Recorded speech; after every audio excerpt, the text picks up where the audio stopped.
এ তুই কাকে নিয়ে এসেছিস তোর সাথে? এই মেয়েটাকে? ওর নাম সোনালি মা। আমি ওকে বিয়ে করেছি।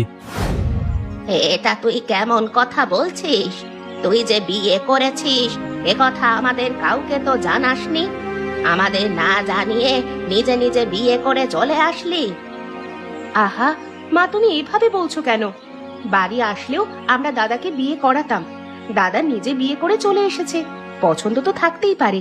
ভালোই হয়েছে, আমাদের আর কষ্ট করে মেয়ে খোঁজা লাগলো না। বৌদি কিন্তু দেখতে ভারী মিষ্টি আছে। আমি এখানে কথা বলছি, তার মধ্যে তুই এসে বড়দের মধ্যে ঝামেলা করছিস কেন? তোকে আমি কথা বলতে বলেছি এখানে? এই শিক্ষা দিয়েছি বড়দের মাঝখানে কথা বলতে?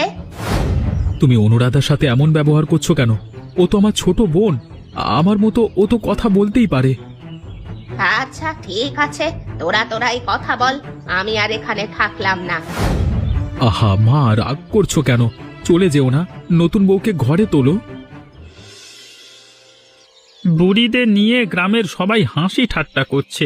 গ্রামের বাজারে তাদেরকে নিয়ে আলোচনা হচ্ছে, সেটাই শুনে আসলাম। একদম ঠিক হয়েছে। বুড়ি এতদিন ছেলেকে নিয়ে অনেক গর্ব করত, বড় বড় কথা বলতো। এখন একদম উচিত শিক্ষা হয়েছে।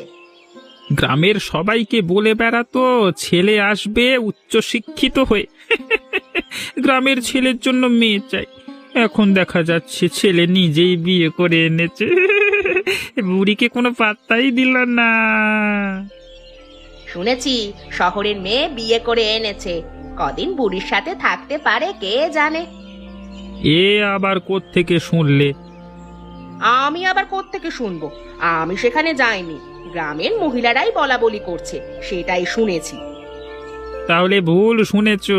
আরে মেয়েটা আসলে গ্রামের। হ্যাঁ, শহরে একসাথে অমিতের সাথে পড়াশোনা করতো বাবা, সেখান থেকেই পরিচয় তার মতো।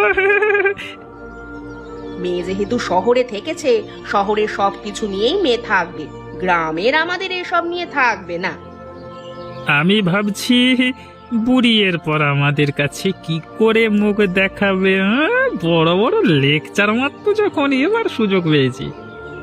বুড়ি এরপর আমাদের সাথে বড় বড় মুখ করে কথা বলতে আসুক না, বুড়িকে উচিত জবাব দেবো এবার আমি। মনে তো হচ্ছে বড় বড় আবার লেকচার মারবে, ঘোরানোর চেষ্টা করবে কেসটা।